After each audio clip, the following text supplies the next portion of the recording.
Guys, do you have knee pain when you train? Well, today we're going to look at why and how to fix it. Now, the knee joint, much like the elbow joint, is just a transfer joint. Now, it's transferring power from our main movers, our hips, our quads, down our leg, into our ankle, into our foot, and then into the floor. Now, if something is off in the chain, our hips are immobile, our ankles are immobile, what's going to happen is it's going to cause that patellar tendon that runs through the knee to drag along the bone. It's going to get inflamed, and it's going to get tendinitis. So, we might be having a mobility issue, we might be having an activation issue. Either way, we're going to look at how to fix them and what's causing them. So one of the biggest factors causing knee pain is immobility in the hips, caused by sitting. A lot of us have sit-down jobs, and we're sitting for long periods of time. What happens is our hip flexors right here in front, they get really short and tight.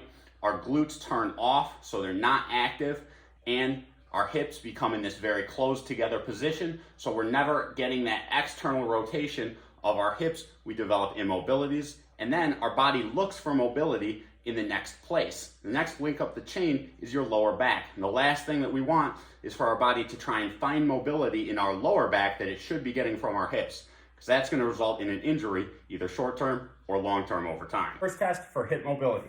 So what we're going to do is lay on the floor. Make sure that whenever you're doing any test on the floor, you have positive contact with it. So my lower back is in contact with the floor. If you have an arch in your lower back, you're not going to get an accurate test of your hips. Now what I'm going to do is put one leg down, keep one leg at 90 degrees. All I'm going to do is rotate my foot externally, so away from my body, still keeping my knee perfectly vertical. Then I'm going to rotate it in. So kind of look from the side, we're going to rotate out, and we're going to rotate in. Now what I'm looking for is if there's a pinch or block sensation, either when I rotate in or when I rotate out. Then I'm going to do the same exact test with the other leg, in and out, and I'm just going to feel if there's any difference in between those. Now, if you see a significant difference, like one leg won't rotate out and one will, that's a very clear indication that there's a mobility issue going on there. Another quick test for your hips is going to be a 90-90 drill. Now, what I have is I'm sitting up tall, and I have this knee on the floor and this knee on the floor. Both my legs are at 90 degrees, so both legs look like an L. Now, I should be able to, keeping my heels on the floor the entire time, rotate my body in the opposite direction and maintain this position. So this is what it looks like. So my heels are in contact with the ground. As I rotate over, I end. Again, my knee is in contact with the floor. My leg is in a 90-degree position. Same thing with this other leg, and I'm still able to sit up straight. Now, if you can't do that without your heels peeling up off the floor, or you can't get one leg, for example, let's say I couldn't get this leg down, it was still up here, there's still a bunch of space in between my knee and the ground here, or same thing with this leg's down, but this leg is way up. That's going to indicate that there's a mobility issue in that hip. So, if we've determined that we have a mobility issue, first thing that we're going to do is smash it out. So we're going to take a lacrosse ball. Now, the two primary areas of the glute that I've found generally get tight and are responsible for these hip issues are going to be right on the outside of the glute, right here. This area is going to be responsible for your external rotation. The other area that tends to get tight is right along the top of the glute.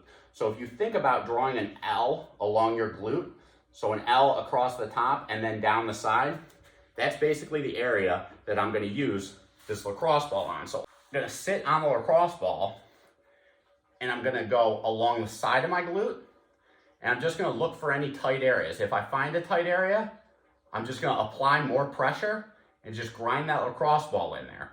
Once it doesn't feel tight anymore, just move on, try and find another area.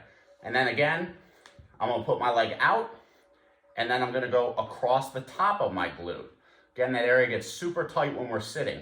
So we really want to find all those tight spots, just grind them out with the lacrosse ball, get that tissue to move again, so that way our hip can move the way it wants to.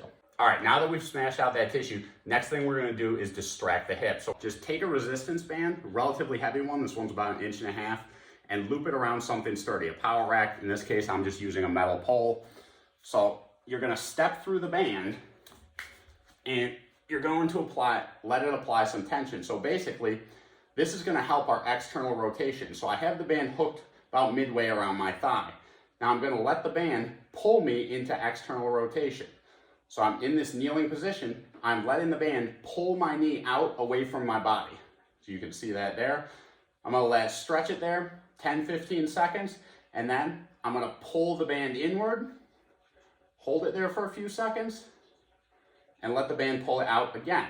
So if you have an internal rotation mobility, you do the exact same thing, just in the opposite direction. All right, guys, the next thing we're gonna take care of is the tightness on the front of our hips and our inner thighs. So we're gonna start with the inner thigh stretch first. Now, we probably all sat like this in kindergarten, so all you're gonna do is put your feet together, sit with your legs out, and you're just going to use your elbows to force your knees down. You're gonna feel a really deep stretch on your inner thighs. This is really gonna help when we're sitting for long periods of time in that closed position. This is really gonna help to open those muscles and open those hips up. The closer that you can get your knees to the ground, the better off you are. Here's a stretch you may be familiar with. This is called a couch stretch, but you can use anything. You can use a chair. I'm using this bench. So all you're gonna do, as you can see, I'm just putting my foot up on the bench and then my knees on the ground. All I'm gonna do is try and get into a perfectly vertical line. So what I wanna be able to see is my core in line with my hip flexors, in line with my thighs, and my hamstrings up against my calves. So I want a straight vertical line.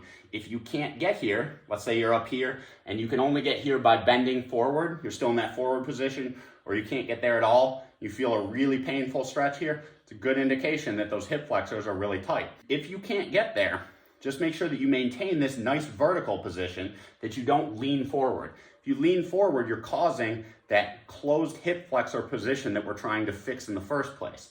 So just stay as tall as you can, so in this straight line. So I'm straight here, straight down, so I can draw straight down from my abs, straight down my legs. Okay, so if I can't get all the way up, I'm just gonna get as far as I can, stretch into it for a few seconds, come back down. And just keep on working that until you get that mobility and you can actually go all the way vertical. All right, guys, now before we move on and we start going down the chain, the last thing I want to talk about is activation. Now, in some cases, our glutes are simply turned off, so here's how we're going to turn them on. Take a resistance band, loop it around something sturdy. Just pull the band through. All we're going to do is step into this band, apply some tension on it. Now, you can brace yourself if you want. All you're going to do is with your legs straight, you're going to flex your glute to kick your leg back. Do about 20 reps there. Then we're going to go externally. So we're gonna move our leg out away from our body. Now, I like to do this at about a 45-degree angle, so I'm actually moving out and back. Move out and back, flexing our glute. Again, just do about 20 reps there. That's gonna really help fire up your glutes, so that way you're actually using them during your movements. All right, guys, ankle mobility test. If any of you guys have seen my previous videos on mobility, you probably have already seen this one. Go ahead and skip to the next part. If you haven't, here's what it is. So we're gonna take our hand, just like this, like an L, put it up against a wall or any solid surface. Just put your big toe up to your thumb. Now what we're looking for is we're looking for our heel to stay on the ground as we bring our knees straight forward. So I should be able to have enough ankle mobility to bring my knee straight forward and touch the wall without my heel popping up. Now, one of two things are gonna happen. Either you're gonna be prevented from getting to the wall, or your heel will pop up by either a pinched or blocked sensation in the front preventing you, or a tight sensation in the back preventing you. Now, if it's a pinched or blocked sensation, it's a frozen talus bone. We'll address that in a minute. If you're feeling tightness back here, it's tight calves. All right, guys, calf stretch, really, really simple. So just take a board or anything solid, put it at about a 45-degree angle, put your foot up against it, just stand up, keep your leg straight, and just lean forward into it. Just allow that to stretch. 10, 20 seconds, lean back out of it, lean back into the stretch, another 10, 20 seconds. Just keep working it until your calf loosens up. All right, sometimes the hamstrings will also be responsible for us feeling tightness in our calves, because the hamstrings get super tight when we're sitting down. Really easy fix. Now you can use a resistance band, a piece of rope, a necktie, really anything that you can tie a loop around will work for this. So all you're gonna do is just loop it around your foot.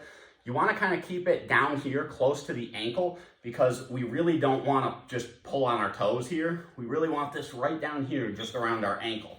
So all I'm going to do is, with my legs straight out, my other leg straight out, again, I'm laying on the floor, so that means I want positive pressure between my lower back and the ground. I want my lower back just strictly on the floor.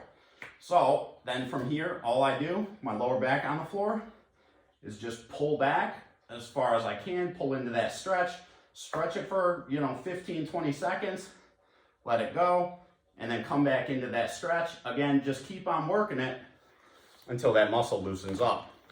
All right, guys, now if you felt a pinched or blocked sensation in the front of the foot, it's frozen talus bone, here's how we're gonna deal with it. Take a smaller resistance band, loop it around something sturdy, pull it through. All you're gonna do is step into the band. Now, if you run your finger down your foot, as you run it down the front, you're gonna find an indentation right here in the front of the ankle. So you can kind of see that. If I run my finger down right here, you'll feel an indentation where the bone ends. You have a little indentation in the front of your ankle. So that is where we want to put this band, right into that indentation. Tension on the band, and then all we're going to do is, in that 90-degree position, we're just going to do exactly what we did in the wall test. We're going to bring our knee directly forward into that tension, and then we're going to let it come back. Then do about 10, 20 reps. Move your foot out. Same thing. We're just going to push our knee forward over the toe as far as we can. Hold it there for a few seconds, bring it back. So come forward, hold it for a few seconds, bring it back. Eventually, that'll loosen up the talus bone. One final tip that I really want to put out there when it relates to knee pain in the gym. If you guys are doing leg extensions, stop immediately. Pulling out leg extensions is the first thing that I do whenever clients come to me with knee problems. The leg extension is a terrible movement for knee pain. Our body is designed to work in a closed chain. Now, what that means is that our feet are in contact with either the floor, or let's say if we're using a machine like a leg press, we're in contact with the platform. So our hamstrings are active. Essentially, our hamstrings act like the shock absorbers on a car. They're designed to absorb the stress that the knee is taking, so that way the tendon that runs through the knee does not have to absorb it. Now, when we do a leg extension, we flip that all on its head. Our feet are no longer in contact with the ground. Our hamstrings are totally turned off. So as you lower that leg extension machine, all that weight is being stopped by one thing, and that's the tendon in your knee. So if you don't already have tendinitis, I guarantee you over time that will cause it. Now, that doesn't mean that you guys have to stop doing leg extensions. It just means that you need to change up the variation. Here's a better variation for leg extension. Just take a band and loop it around something sturdy like a pole or a power rack. Step through so that way the band is behind your knee. So step through with one leg and then with the other. All we're going to do is walk back and put tension on this band. Now the band wants to pull me forward. So I'm just going to let the band pull my knees forward over my toes.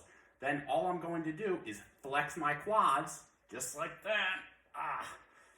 And that is going to cause the exact same muscles to contract as the leg extension. But the difference is I'm in a closed chain now. I have my feet in contact with the floor. My hamstrings are active, so there's no stress on my patellar tendon. That will save you from the knee pain of the leg extension machine.